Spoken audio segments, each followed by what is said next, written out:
Okay. This is the key to it. I don't know what you know about podcasting at all. A bit.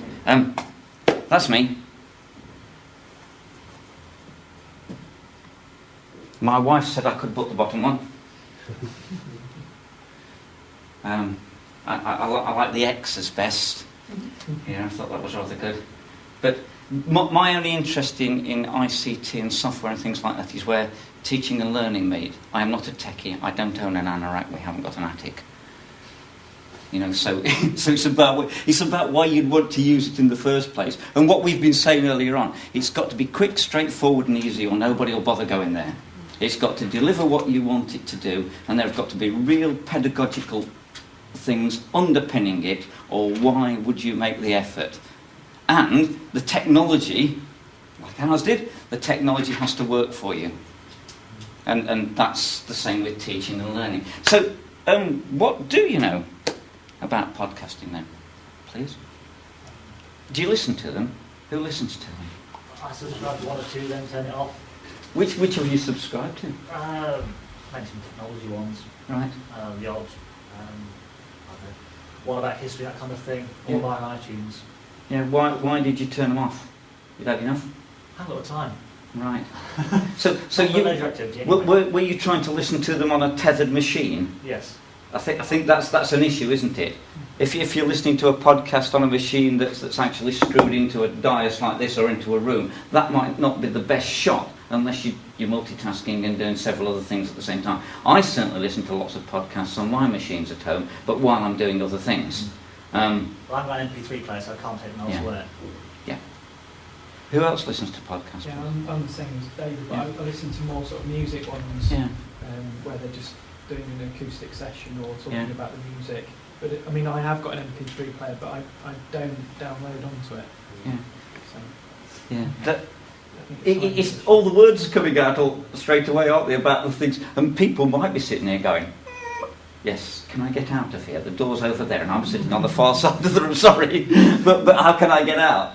Let's not get technical about it. The idea of a podcast is to syndicate something so that you subscribe to it once, it comes in your box, every time you want to listen to it, you can listen to it where you like. Now, you might want to listen to it on a portable device, you might want to listen to it on a hard cable device, but it's really audio on demand.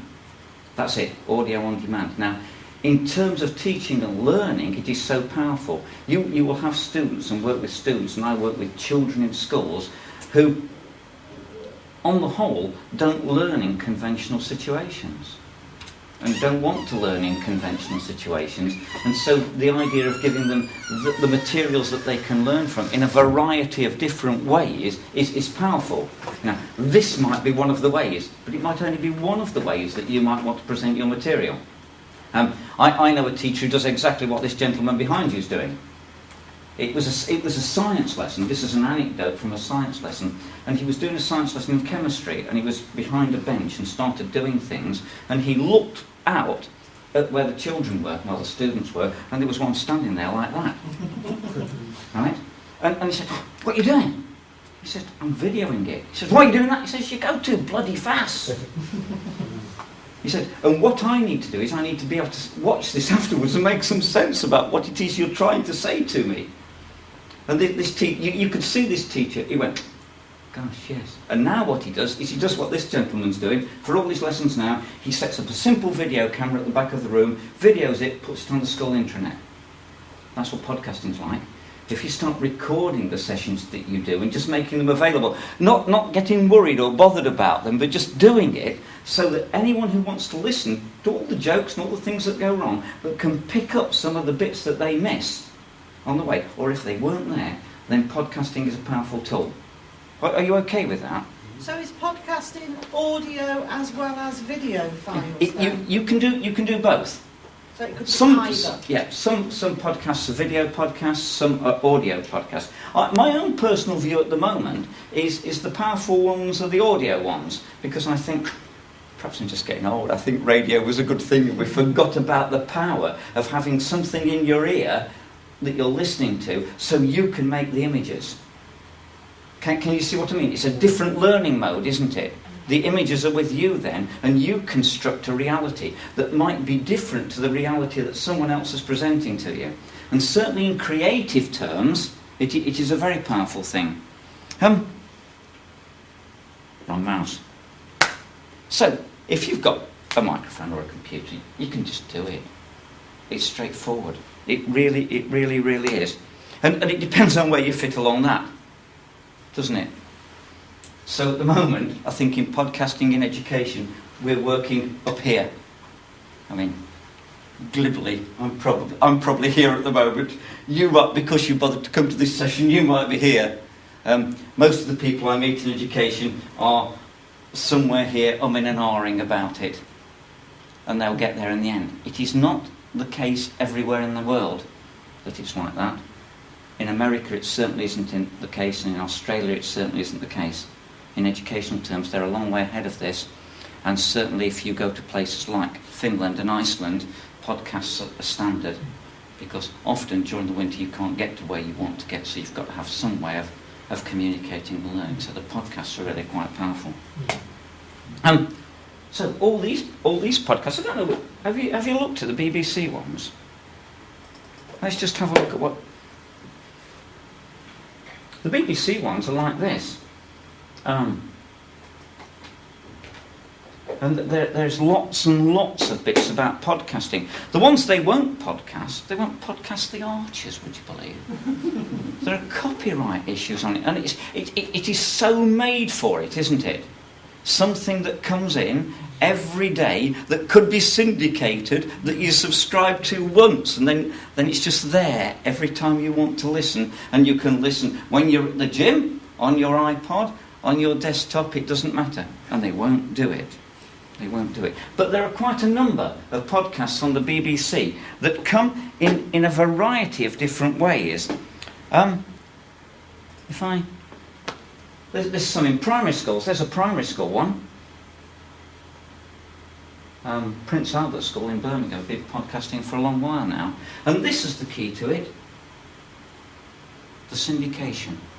The idea of a podcast is it's not just a one-off file, like an MP. You're familiar with MP3 files, that the way you listen to music, that you find embedded in web pages. That's just a one-off thing, isn't it? You can have them like that, but that means you have to go back each time and find the next one. With a podcast, what you do is you subscribe to it once, and I'll show you how to do this in a while. You subscribe to it once, and then every time there is a new episode, it gets automatically delivered to you. That makes it powerful as a teaching tool. Because your students, then, if you want to work it with students, they subscribe once. My students at Leicester University subscribe while I'm sitting with them in the computer suite, and they all subscribe at the same time, and I tell them not to switch it off, so they get every input that comes up that I want to give them. And my lectures are like that. I do exactly what I'm describing. I'll jump in the gun saying, how do you subscribe? Yes, you are. Do you mind me saying that like that? Yeah. I'm going to go all the way through the process with a piece of software in a minute, but just hang on to the idea of subscription. It's all free. That what makes it good. What is a pod, by the way?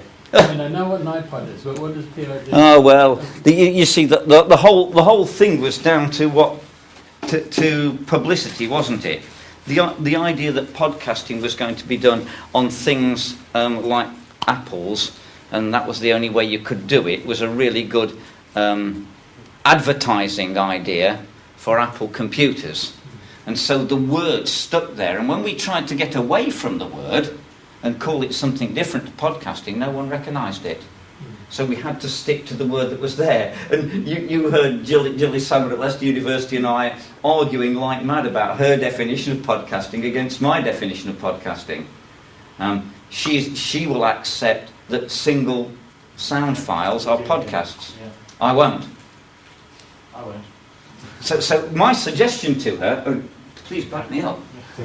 My suggestion to her was she went to Wikipedia, found the page on podcasting, re-edited it with her definition just to see how long it would last.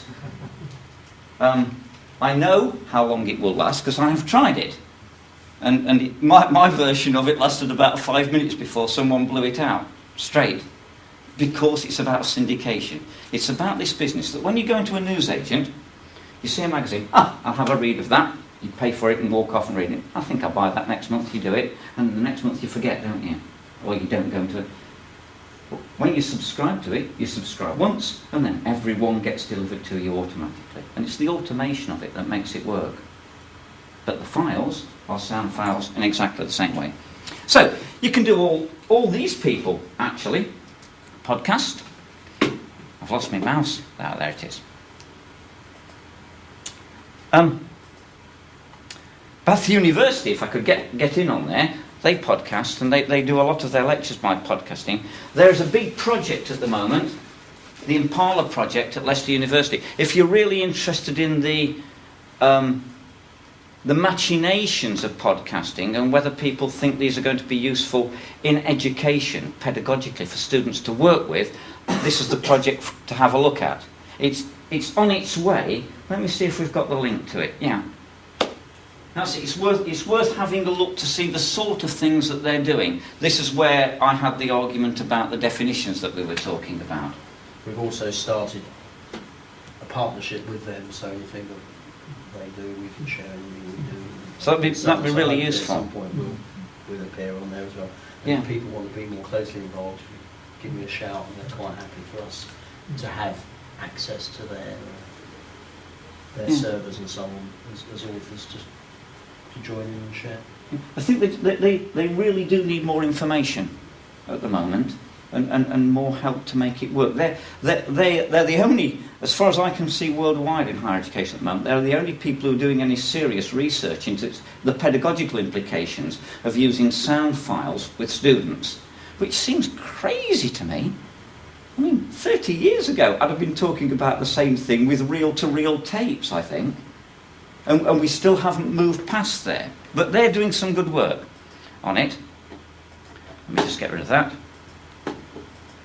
And the University of Leicester are doing their own. And this is, I can't get through to that. What I was going to show there, on this particular website, there's a science tutor there who actually just puts MP3 files and calls them podcasts. Separate MP3s. So you have to go back each time and find them. The interesting bit from my point of view will be to see whether that works as well as the serialisation and the subscription works. I have high hopes that it won't. Let me just see if I can get there. But then I've got an axe to grind, haven't I? You okay with that? The barriers are really low. There are thousands of them. If you type educational podcasts into Google, doesn't matter what subject you want. But like anything else, there's an incredible amount of rubbish out there that you wouldn't want to touch. You just wouldn't want to go anywhere near some of it, but some of it's very good. Even the Queen, look!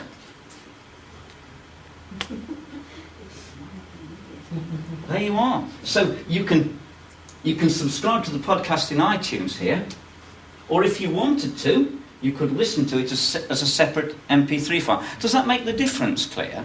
On this website, you can subscribe, and every time she comes on with a new one, she's only got two at the moment, then you will get them automatically in iTunes, or you can just take the ones that you want, one at a time. So isn't there a snappy, podcasting is the subscription one, isn't there a snappy name for the other type? No, not that I know about. It just says, this is, as you can see, streamed audio, they're saying here, but I haven't found that on comparable websites they're all using streamed audio. Have you found anything? It seems silly to say this is still new, but this is still new stuff. Sound recording being new stuff, but the Queen does it. I'm pleased to say. I can't say I've listened to it. And there are all these words. Do any of you recognise any of them? And that's what's stopping people, I think, doing it. People, as we said earlier on, people who have Apple Macs, the software that's in there works quite well, and it's quick and, well, it's sort of quick and simple. I was in America 2 years ago with a guy called Alan November. Any of you know? Heard of Alan November? He's a sort of ICT guru in America, and I was doing some sessions with him on a summer school. And I went to one on podcasting. And the Apple people did the demonstration, and it was like total wizardry. you know, they were on this piece of software, and then they moved it into this piece of software, and then they typed all this in them, and they moved on to something else, and I was just sitting there going, I think I'll wait till you've got it sorted. So what I did is I came back and talked to colleagues about the fact that we don't work on Apple Macs in this country, can we have something for PC? And so we did. So, let me show you how it all works, if that's okay. This is where I have to change to it. It's a bit like changing to another piano. This is the software I want to use. This, I suppose I can say, this is my software, folks, that I spent a year working on for a PC, and it had to be clear-cut. You know all the things I've been saying to you? The ICT was in no way going to get in the way of what I wanted to do here. That was the real issue for me, and it was supposed to be simple and quick. And I could do a 1-minute one for you, I won't, but I could show you how to use this in 1 minute, and you could go away and do it. And that was the criteria. So that people like yourselves who wanted to use it wouldn't angst about it, they'd just get on with it. So, I'll do a literacy one, because it's my favourite, and I quite like doing literacy ones. Oops.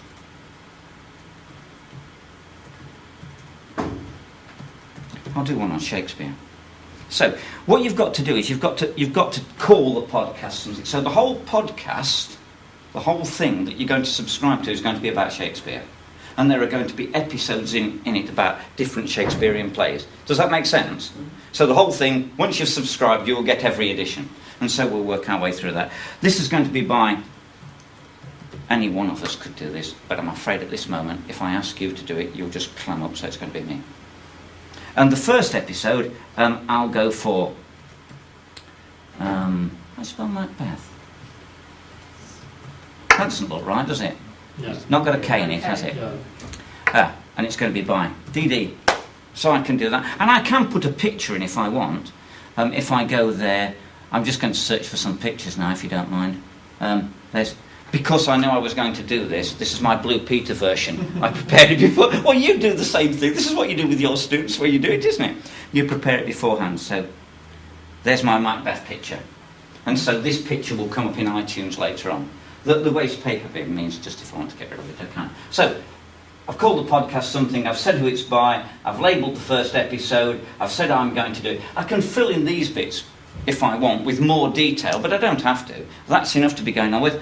And now I'm ready to record. Thrice the brided cat hath mewed. Thrice and once the hedge-pig-wide harpier cries, 'tis time, 'tis time. Round about the cauldron go, in the poisoned entrails throw. Toad, that under cold stone days and nights has 31.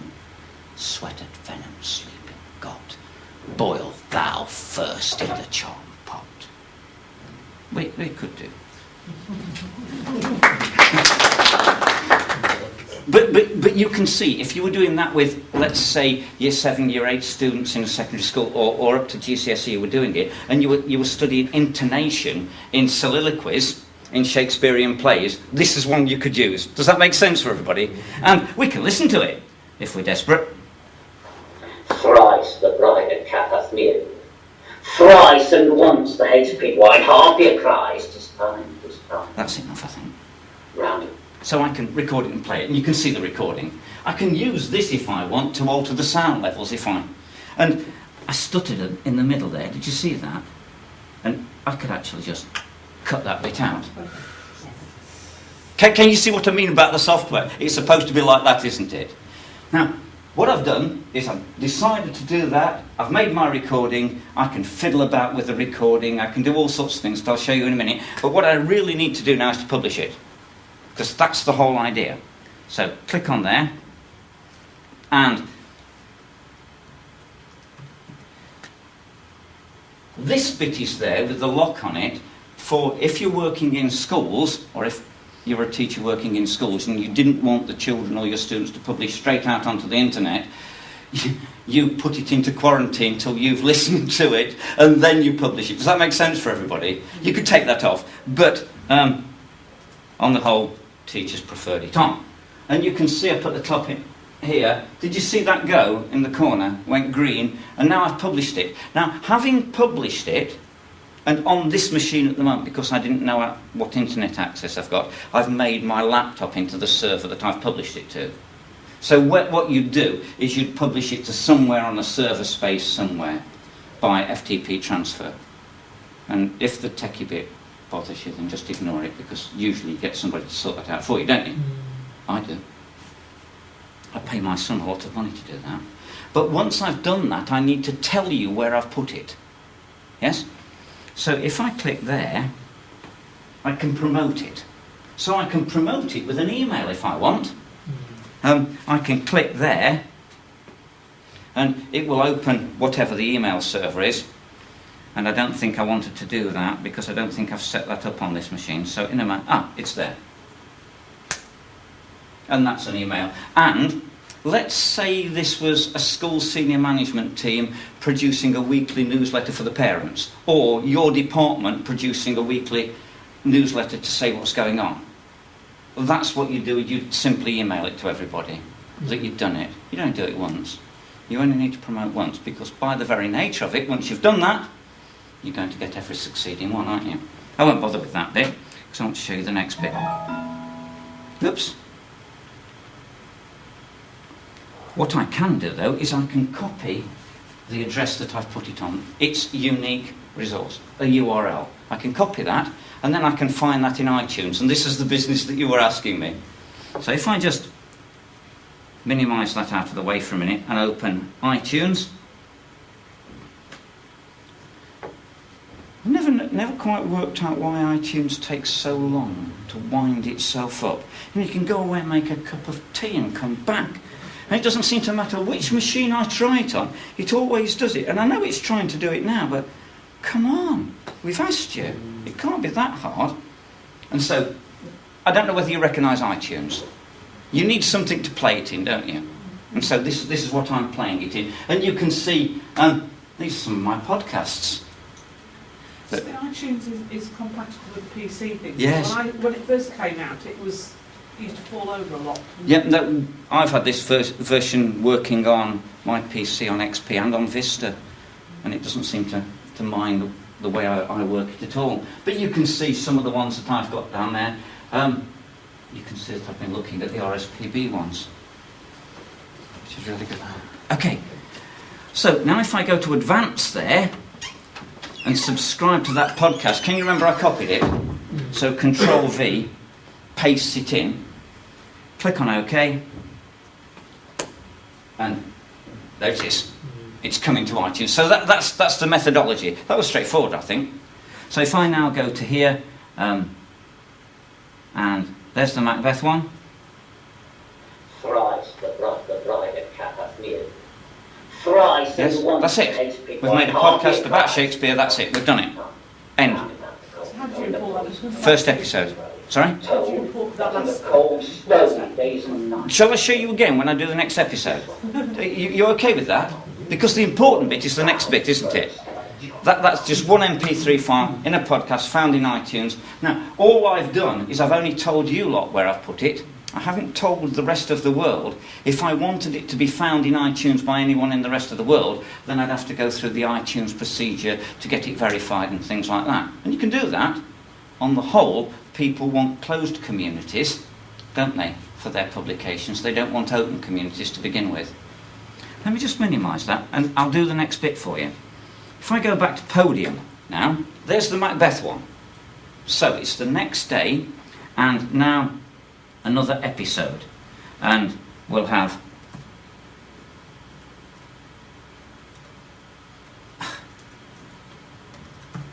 Is that it? No. You're right, LTH. I don't know why. No, there's a V missing. I don't know. 12? I know.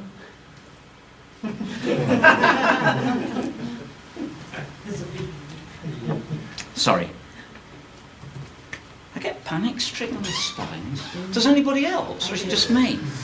If I was sitting at home doing that, I would not have thought about it once. I'd have just done it. And it's not as if there's a lot of you, and you all look fairly friendly. I'll find a 12th night image. Well, fairly friendly. You okay with that? So this is the next episode, isn't it?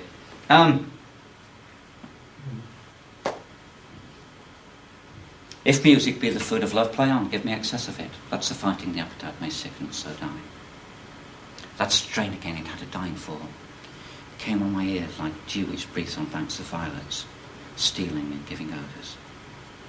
Enough, no more. 'Tis not so sweet now as 'twas before. Yes, and I know them all off by heart. Did you do requests? Yeah. Yeah. It was one of the things when I was much younger that I did, just for the sake of it, and I've really never regretted it. I wish I'd have learnt the violin as well. But so If music be the food yes, of love, play on, give me we can listen to it. So that's the second episode. Now what I need to do is I just need to, yeah, publish it again. And it's gone through that process there, and that's now green. I don't need to promote it again. I've already told you about that, haven't I? Yes? So now if I go back to iTunes, if I'd have switched iTunes off and then switched it on again, it would have found it automatically. But as I haven't done that, I need to refresh there. Any questions about that before we go on to the next bit, please? So is that an MP3 file? Yeah, I could save it as an MP3 file if I wanted. When I was in Podium here, if I wanted to save that and go to there, look, I can save it as a number of different formats. If I saved it out as an MP3, then I could just export it as an MP3 and put it where I want. Whatever you can embed an MP3 file into. But that's not the point, if you see what I mean. The point is the syndication of it, the fact that once you've done it, you can do it again and again and again.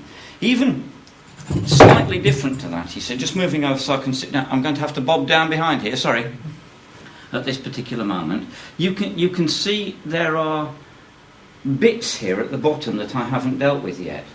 And you can see how I've done the chapters. We've only had 2 chapters at the moment. We could have more and more and more chapters. And we can actually split the chapters up if we wanted to. So what I could do is I could put in another chapter, and we won't bother with... No, I know what I'll do. I'll get rid of that, and I'll do it in a different way. If I open it again, just a different way of doing it. So, we'll have a weather record for year 12, and it's going to be the 2nd of May, and it's going to be by me, and I could find a picture, couldn't I, from somewhere. Obviously I haven't got a particularly good picture for today, so I'll go to Bradgate Park and we'll have that one, because it would be quite nice on Bradgate Park today. So that might be a picture about today's weather, and now I'm here doing today's weather. Now what I can do here is I can put chapters in it. Right? So I can have a number of bits that make up each episode. So I can have an intro piece of music if I want. I can make the recording. So for the intro piece of music here, I can import an MP3. Let me see if I can find anything appropriate. If I go into my podcasting toolkit, royalty-free music, we'll put in a bit of classical Mozart. So a bit of classical Mozart at the moment is in there. And now I can add another bit into my chapter. That was the music. And now I can add, this is going to be the recording. It's gone down the screen, as you can see. Aujourd'hui, le soleil brille. Il n'est pas froid. Il ne souffle pas. Et il ne pleut pas. So if you're having to work with children in a different language, it's not language specific. That was just me trying to be flash. But if you see what I mean, now I can publish that as a separate one, and I can have as many bits as I want added to it. And I can import MP3s, as you saw, into that. and I can carry on. So each episode can have an arrangement of chapters and each separate bit, so they can all be recorded one bit at a time, and you can go back and visit them and cut them out if you don't like them. Does that make sense? And it's supposed to look straightforward and simple. I hope it is looking straightforward and simple and not too complicated, because you don't have to get into the chapters and doing it the way I'm doing it. You can just stick to the basic recording if that's what you want. Does that make sense? The last bit that I want to show you with the software is... With that one, how did you determine the length of the bit of music? That was just a bit that I'd got on the internet. I see, you do it on pre-recording. Yeah. Right. And so if you record anything, do you use Audacity for some of your recordings? If you record anything in Audacity and have the plugin for MP3 and save it as an MP3, you can just input it wherever you want. So you can take music from anywhere to bring it in and make it work. This bit is really quite powerful. I think. Can you see there's a script tool down here? I'm just going to turn the sound off and the episode off and pop the script tool back on, because you can see I can manipulate them like this. And I'm going to ignore the podcast at the top, because I just want to show you how the script tool works here.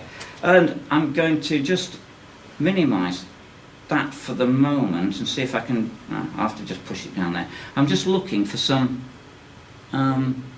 text, so I don't have to bother typing it. Some texts in here somewhere. We could have any of the text that we wanted. If I just pop that up there and bring the text forward, and we'll go for the Eagle and the Fox, an Aesop fable. So I can just drag in.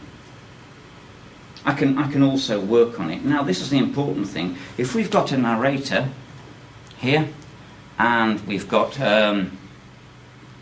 speaker 1 and speaker 2, what we can do is we can say which bits we want them to listen to.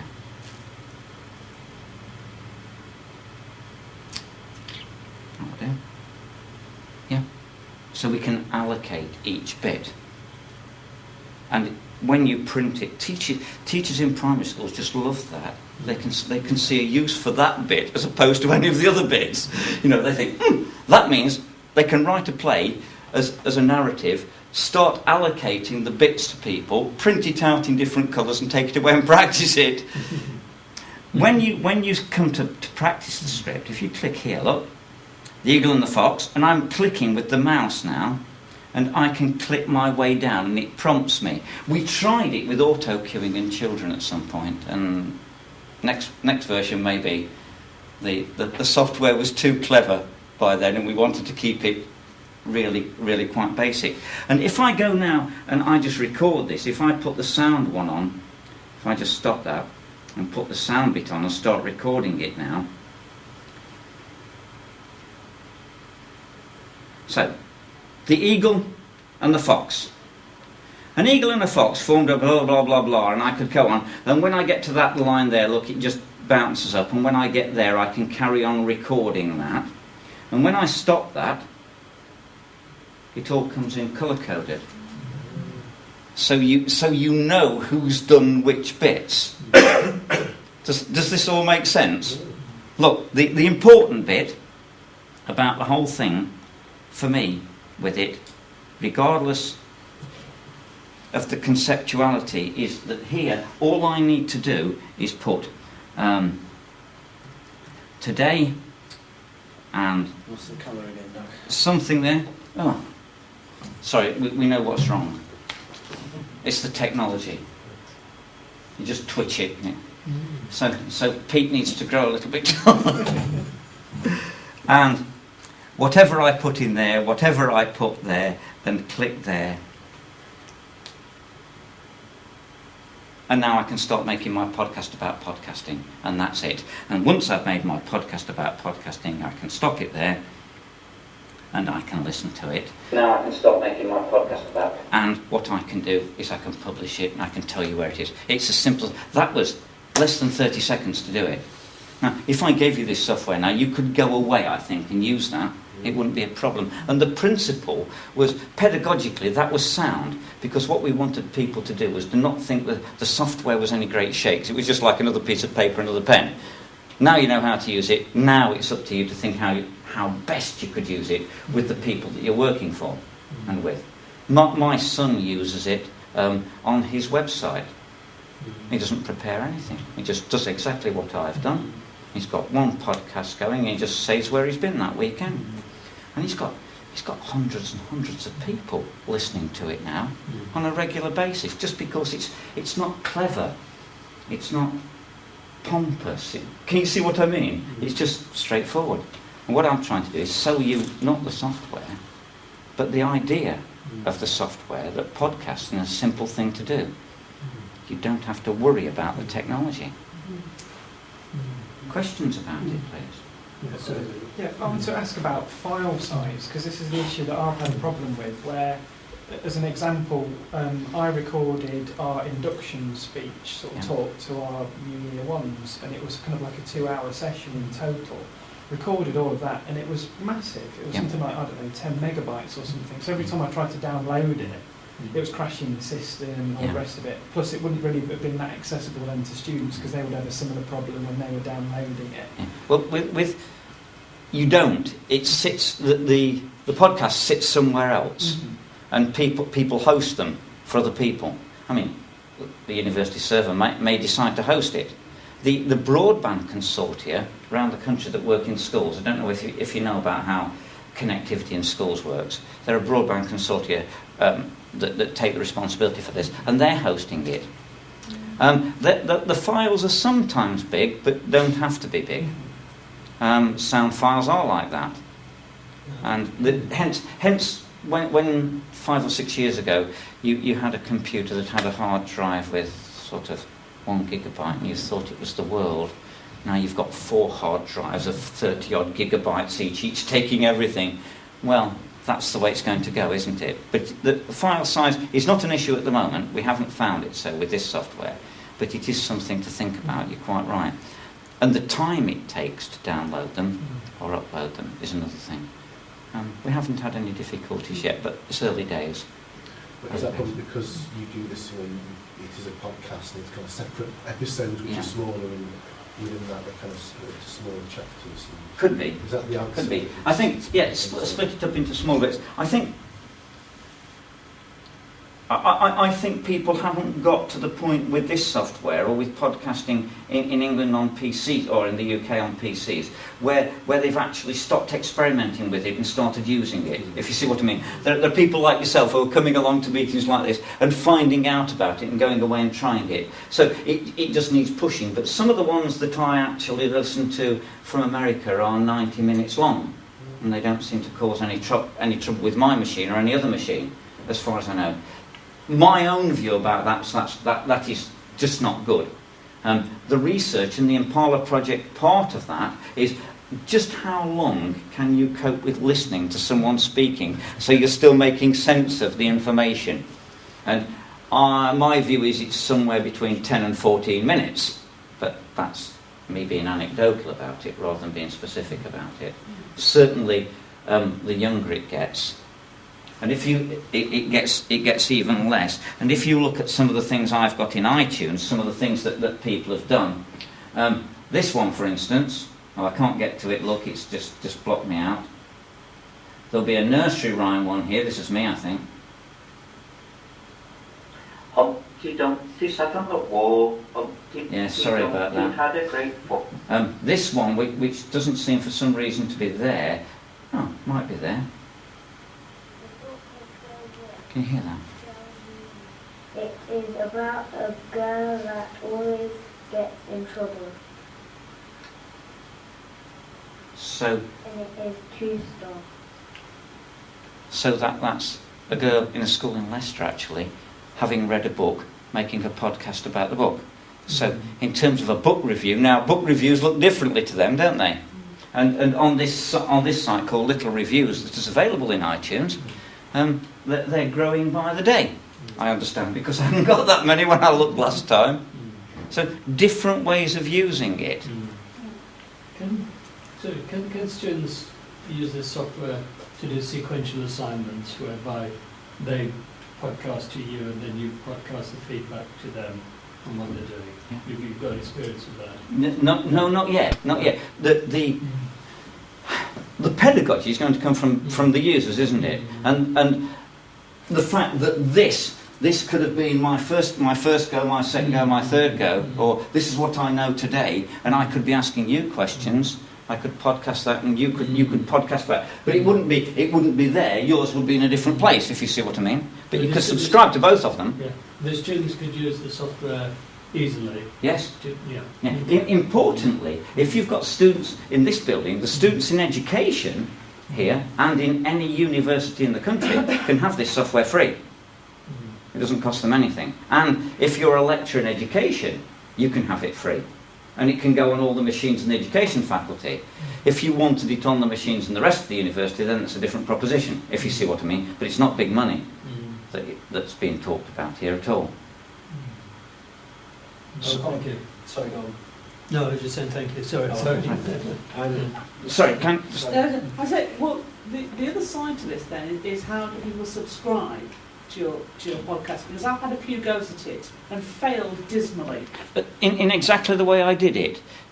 When in Podium, this piece of software that I was using, when you click on there, it won't come up at the moment. Let me just do that and see if it... I wish I'd have taken that off now. You can see it's just publishing that. When I click on there, that's how you subscribe to it. Now, if I've made the podcast for you to listen to, what I can do now is I can copy that and put it and tell you what that is. Right. And if you put that into iTunes, you will find the podcast. And it might be only you that I tell. Yeah. Or it might be your group that I tell. Or I could simply, as I showed you, I could email it to you and say, I have done a podcast that's your next assignment on teaching experience. This is what I want you to do. Listen to the podcast. And once you've done that, any time I add to that and do an extra episode in the podcast, the students will get the next one. You only do it once. All right, so they get another email or just... No, when they switch iTunes on, I don't know whether you saw it happen. Possibly not, because I'm not connected to the internet here. When you switch iTunes on for the first time, these bits down here are little orange bits that, if you've used it, you'll see them going around, because they're updating themselves automatically. So if there was another one in little reviews that came in, if we were connected to the internet, that would be going around and there'd be another one there and another one there. Automatic. That's the strength of it. It's pull, not push, isn't it? It's pull technology. Or is it push technology? Never get the two right. Somebody help me. Push, is it? It's push. It's push from your end and it's pull from the... Yeah, push. It's push-pull technology. I push me, pull you. But it comes to you automatically, which is the strength of it. I'll have to look that one up. Just a general question about accessibility. Is there a problem with sender compliance because it's only available as audio? Because just as we have to make sure that all our materials are accessible to visually impaired people, we're making sure that the content of our electronic material is screen readable. Yeah. Don't we also have to make sure that stuff that's available audio also has text transcript?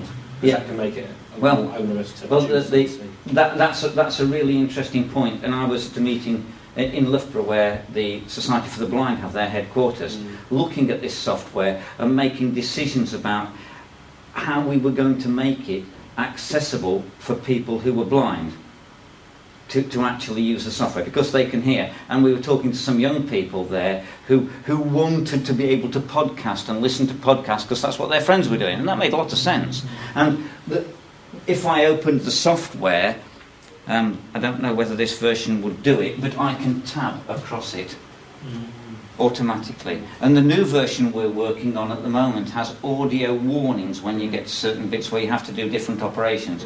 And we talked to a couple of guys there who couldn't see at all, and they were telling us what they wanted. No, I'm not talking about visually impaired. I'm talking about people with hearing difficulties. Yeah. Because it's the opposite way around. If you see what I mean. so people who can hear but can't. Yeah. I think the thing is, Who can see but can't hear. yeah. What I started to say right at the beginning is I think you're spot on. What we're obligated to do now in educational terms is provide the information that we're imparting to people in a number of different media, depending on what they want at the time. I mean, it's about us as being the providers, not and them being the clients type of thing, isn't it? So sometimes I may want the audio. That's fine. Sometimes I might want to read it on a piece of paper. But you can't have the paper here. But on my blog, if I were doing this, the podcast would be there. If you go there, and you'll have the Word document or whatever document that I want to put it in, if you want to read it. If there's a video version of it, the video will be embedded there as well. But as providers, we've got to make sure that there is a text equivalent of everything that's Yes. available as audio. Yeah. But So- then at the moment, my argument would be you're not making things, not you personally, aren't making things available as audio now at this moment anyway. So this is the next step, and the video is the next step, isn't it? So, But everything that's there must be accessible by visually impaired and by hearing impaired Yep. people. So visually impaired people are Yep. okay in theory because they've got Yeah. screen readers which will read it out. yes. But people with hearing impairments would be a bit stumped without Yeah. an audio transcript of that. Yeah. So- That's about providing both It's media about providing formats. both. Yeah, and that's what you do. Yeah. That's what you do. Which is brilliant, but I'm just thinking about the whole ease of use thing. You know, part of the, as you say, ease of use is like paramount, and it is so easy to use. That's great, but of course it adds another bit to the workload if you have to transcribe. It does, but if you transcribe the notes to begin with, Yeah. then this gives accessibility perhaps to a group of people who wouldn't have had it in the past, because they can listen, not read. And certainly if you take that down into a school's context rather than a HE context, there are a lot of children, particularly, I hate to say this, but particularly boys, between about 9 and 14, who don't read particularly well, who are quite bright, and you give them the information in their ears that they can cope with. And all those that are going to school on the buses in the morning doing things like this, with their... What's happening? In there it's going, je, suis, tu, il, It's not music, they're revising. I wonder about it. Can you see what I mean? And so they're looking cool, but there's a different thing going on now. There's the potentiality of a different thing. That Aesop's Fables example you Yeah. gave, I mean, you can see how you're doing it from this end. What does that come out at the other end? Is that just an audio? File? Or Yeah. can the sort of text be put in that? Well, the interesting thing is the next version is potentially going to have the text bit scrolling in the bottom corner, but it's quite small, and the next one will have videos in the bottom left-hand corner. You know how when you're developing a piece of software, what we actually did is we sat and thought about it, and we looked where people like yourself and teachers were, and realised that they weren't making use of audio recordings anyway at the moment, so we didn't want to put all the bells and buckles on to begin with. We wanted to just get people started, and the versions that we've got now will do all the other things as well. They don't have to. You don't have to do any of that. You can just go there, record, finish, if that's what you want to do. It's great to do, really, because when I first arrived here many moons ago, some of my colleagues were quite adventurous and were doing tape slide materials on lectures you could actually get out from the library. And so this idea of the combination of the both and things that you could listen to in your own time. This is just the 21st century version of it. It is really. Pedagogically speaking, it just gives students the opportunity, because we've had a number of dyslexic students who wanted permission to record staff as they're lecturing, because they can go back and over here. And it occurred to me there are quite a number of students that would actually benefit. So it is good to have something that's easy to do. Because the tape recorder used to be easy, and then all you needed was a tape copier to make it happen. Whereas this is almost solid state, isn't it? Anyone, once you've done it once, anyone can have access to it. It's the way I've shown it, I hope it shows that it's not going to put too much of a burden on you to do it. It's just, there it is, it's just straightforward and easy to go at. It's syndicated, which means every new episode gets brought to you automatically. You don't have to make an effort to get it there, and you can keep the whole thing going. That's it, really.